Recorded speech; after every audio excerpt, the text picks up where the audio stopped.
I hope you all appreciate that I am forsaking more time in Monster Hunter Wilds for this, but it has been a while since I've talked about an actual specific toy, so I'm doing that now.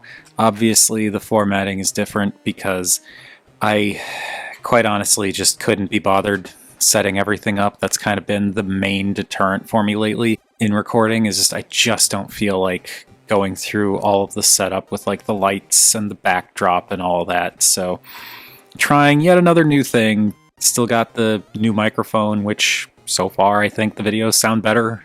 Hopefully you all agree. And also I am facing the camera, but clearly I'm not on it because it's like pointed down, and yeah, it's weird, and I don't know if I like it or not. It's going to be also weird trying to get things positioned properly, because when I check things on my monitor, it's like backwards, so that's fun. Anyway, this is what we're dealing with for now. And for now, we are talking about Missing Link Bumblebee.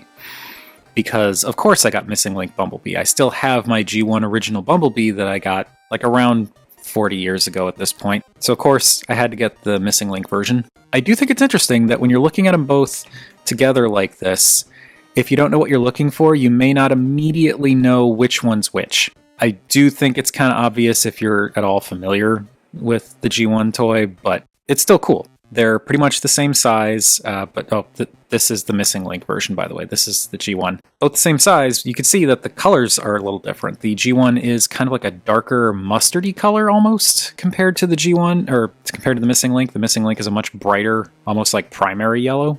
The sculpting looks to be about the same, but some of the things are just a tiny bit different. Like the shape of the car windows and stuff are about the same, but like the roof section, it just, when you look at them side by side, it just looks a little bit, very slightly different.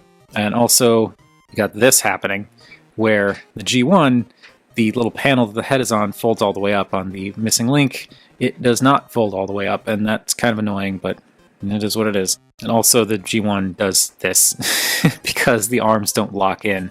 I do like that on the Missing Link version, there are actually pegs that the fists connect to on the inside here that keep them locked in. Here, that it doesn't have that. They're just on these little sliders, which is why they just bimble around. Also, this is what they look like on the underside. For some reason, they put a rub sign on the foot of the Missing Link version, and I do think it's a little bit disappointing that there's no rub sign on the Missing Link version. They did the Autobot logo instead, but you know, it is what it is. I could probably get like a sticker for that or something. Whoop, there's the Astrid. Hi, honey. She is purring incredibly loud, but I don't think it'll come through on the microphone. So with all that basic stuff aside, let's get the G1 figure out of here for now and look at the Missing Link figure. And it is just a cute little G1-y Bumblebee. Looks really nice. I like that the windows are like a separate, I'm pretty sure this is like a separate plastic, so it's like black plastic set inside the yellow. Hi! Black plastic set inside the yellow, so don't have to worry about paint there. There's actually not a lot of paint on this guy, I don't think. It's pretty much just in the, obviously the head transformation's the same as the G1 version, but just like the silver on the face, and that's kind of it. You get the tampograph thing, foil sticker, whatever it is on the back, which is the same as the G1 there. And, yeah, anyway, it's just a little penny racer Bumblebee that does the thing as you would expect. I love this thing. I love that it's just the same as the G1 figure. It's the same size and everything. I think that's high. I think that's really cool. Even if it's ever so slightly different. But it's like, it's different in a way that I feel like if you didn't have a side-by-side comparison, there's no way you'd be able to know unless you were like meticulously studying photos. Oh, here comes the Astrid. Astrid, please don't get in front of the... Astrid? Honey? Can you not do that, maybe? And now she's jawing the microphone. Okay, it's just pushed it closer to my face. Come on. Park it. Astrid? Astrid, I really want you to park it. This is supposed to be a quick video. Oh, also, the wheels appear to be or feel like they are rubber or some kind of rubberized plastic, so that's cool. Hopefully it holds up better than the G1 figures tend to do. That's we typically do it off this side, so let's this, and bring in some size comparisons. It's a figure that's meant to be the same size as, it is the same size as the G1 figure, so of course he's kind of small. He's really tiny next to a deluxe. And also very tiny next to our irregular size comparisons of the Samus Amiibo and Ova Prime. See, because the camera is facing me, I can't really adjust it that easily, so we're just kind of stuck with this vantage point for now, but yeah, he's also a lot smaller than Dinobot. This cat, I swear. And, of course, he is also kind of minuscule next to the Duck Tank. Okay, before we do the transformation, gotta go over this, the typical stuff. Got a coffee, got a Patreon. Either one is awesome and would be appreciated. You can see your little nose right there for a second. Either one would be appreciated, but it's not necessary. I've got links to both at the end of the video as well as down in the description. Otherwise, like, comment, share, subscribe. That also helps. Now, I'm going to do the transformation on G1 Bumblebee first to show how similar but different the Missing Link transformation is. And G1 Bumblebee's transformation is exceedingly simple because he's the G1 figure. So you just want to take the little wheel sections and slide those out. They're on these little sliders. Really? She has pushed the microphone against my nose. Now from this angle, slide this out. Now what's interesting about the G1 design is it's on these like alternating struts, which you can see, where like one goes high, one goes low, one goes high, one goes low, so that way they can occupy the same space. It just sucks that it doesn't lock in when it's pushed into place. But anyway, slide out the arms, then slide out the legs, flip up the feet, and flip up the head, and there's G1 Bumblebee. I'd be done by now if you weren't doing this. Now the Missing Link, it follows a very similar structure, but does things very slightly different in just a couple of areas. You still like move the arms out, but it's a little different here. So what you want to do is the fists actually tab into the feet, like I said. So you kind of want to pull this, and you can just kind of maybe see that little peg in there that the fist is plugged into. So you do that, and then this comes out, and it's on like a little strut. It's not quite the same thing. It just kind of shifts up and out like that. I'm going to try and show it better on this side. So this untabs, plugs in really well. I don't want to pull on the wheel. There we go. So that untabs, then this kind of pulls out and shifts up, and that gets that into place, and you can kind of see that there it's much more symmetrical. Then you want to take the legs, and once again they telescope out, or slide out. A little stiff. There we go. So these slide out, but they kind of like, you actually click them. You can pull a little harder and they will kind of click into place. And that keeps them from sliding back in. Then you fold the feet up, but this joint is a lot more stiff than the than the G1 version. And I find I usually like to brace my fingers up here as I'm doing it, just because it kind of scares me a little bit how stiff it is. And then separate the feet because they tab together very securely. Wiggle, wiggle, wiggle. There we go. Untab the feet. And finally, flip up the head. And in a basic sense, there we have Missing Link, Bumblebee, all robot moded out. And it's very similar to the G1 figure. The shoulder level is even the same. It's pretty cool how very close these two are. Now, this is just kind of the preliminary thing, because there is actually a bit more that we can do with this, because these joints back here actually shift up more. So you can pull those out and up a little bit more, and that locks in place in this position, and that gives him a little bit more natural looking shoulder line. And then of course you can bring the legs out, and there's actually like articulation in the legs. And on top of that, his little arms, you can rotate them at the bicep, so now he's got proper arms, and the wheels are at the back, and you can see his little fists there. And this is, I mean, we'll get to the main thing, but like the articulation is really the big draw of this figure, because, I mean, as everyone probably knows at this point, I like how shifting the shoulders and rotating those arms does a lot to the silhouette of the Missing Link version. I still have a cat on my lap, by the way. I don't know, it's like the G1 toy, but it changes the silhouette in a way that I think is really cool, while still very much being the G1 toy. But I also like that if you wanted to, you could just have it be the G1 toy, and you could still use a lot of that articulation. It's just you get a little bit better motion in the arms when they're up higher. Well, maybe not even necessarily that, because we'll get to that when we get to the articulation. Now, again, this is just the G1 figure, so there's no, like, stylistically, this is just the G1 figure, so there's nothing all that remarkable about it, but that's what makes it remarkable. I absolutely love the Missing Link line. I wish that we get, at some point, even if it's just a knockoff, I don't care. I want a Nemesis repaint of Missing Link Prime. I will get that. So for the time being, this is my only Missing Link figure, so I can't show that off, but like, I really, really like the line. I want that RC. I'll probably, they were showing one that looked like it was cartoon accurate in its color scheme. I'll probably get that. Let's be real, it's me. I have like a small shelf of RCs, so I will probably get that, but she's curled up on my left arm, so I'm only going to be using this hand now. This is just a really cool line. I said as much in the Prime video. I'm saying it here again. It's really cool, especially as someone who actually grew up with G1. Like, this was my Transformers when I was a kid, because this is all that was available. G2 didn't exist at the time. It was just G1. So this is very cool.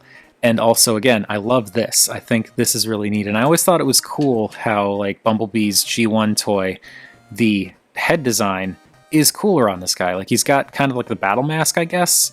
I don't know if it's actually a battle mask, because they never used them in the cartoon as far as I know. But I like this look on G1B better, and having the better proportions and the more articulation and stuff just really lend themselves to that really cool head sculpt.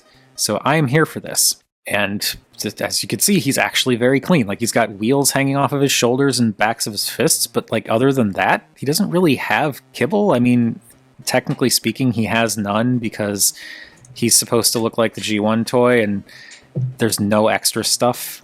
So he pulls that off extremely well. And this is, as I said, incredibly cool. I can't get over the proportions. The way that this brings out those shoulders a bit and like brings them up higher, it just makes him look so cool. Now the head it's just kind of a visor and a faceplate nestled inside of a little dome that kind of looks like Bumblebee's head. I do think it would be nice if the visor was a different color than the faceplate, because it's just all silver, and it kind of loses some of that definition. It's still, like, the sculpt is really cool, but, you know, it's just silver, so you're not really getting as much as you could out of that head sculpt. At the same time, that's not really a complaint, because it is based on this, and this doesn't do that either. It's just all silver, so, you know, it's... I understand completely why they did this. I don't know. I think it would be nice if there was a way... Like, I know I could get, like, the sticker set, the repro label set, but it's the one nitpick I have about the head, but it's more of a nitpick of the original 1980s design than the Missing Link, because the Missing Link is supposed to homage that design, so of course they're not going to deviate from it. Oh, G1 Bumblebee just fell over.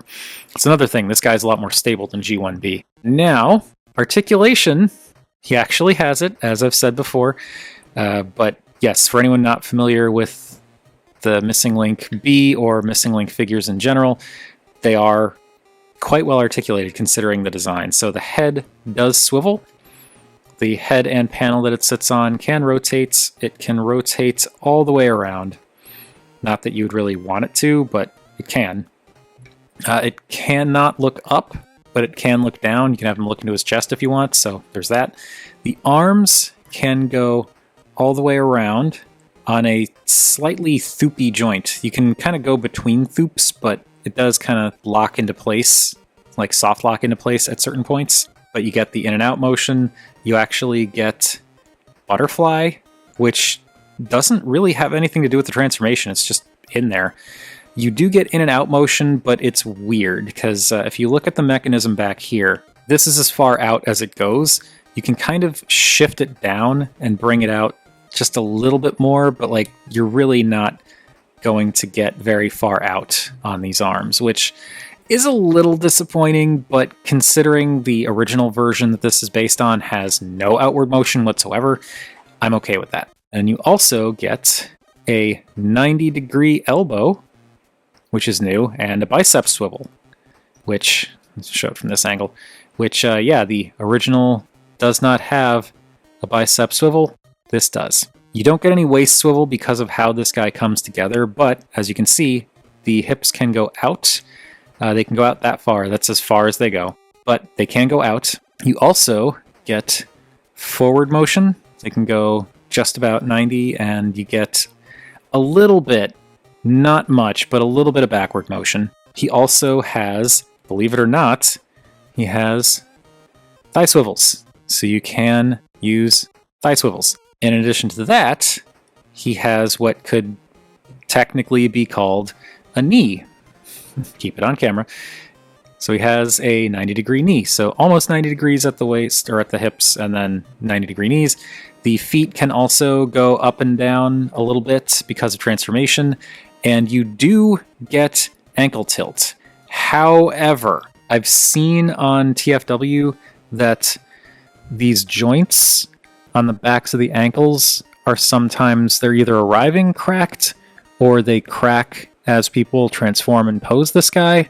So I would advise not trying to push the ankles very far. What I end up doing is I just you can tilt them out, which could be useful. But what I end up doing is I tilt it until I feel it stop a little bit. Like I gently tilt it until I feel it stop. And once it stops, I do not go any further. So this is as far as I'm willing to bend the ankle. It may bend farther, but I'm not going to risk it. So this guy is really nicely posable for what he is. Like, he's kind of stands up against a lot of figures. Like, obviously there are some concessions, like the no waist swivel, legs can't really go back that far, arms and hips can't go out that far, but still, considering the design and everything, this is really cool. Now for accessories, I don't know if you saw it or not while I was messing with this guy, but he comes with a little pistol, and that pistol actually does store in vehicle mode. If you've watched any other videos on this guy, you probably already know that, but I still think it's really cool.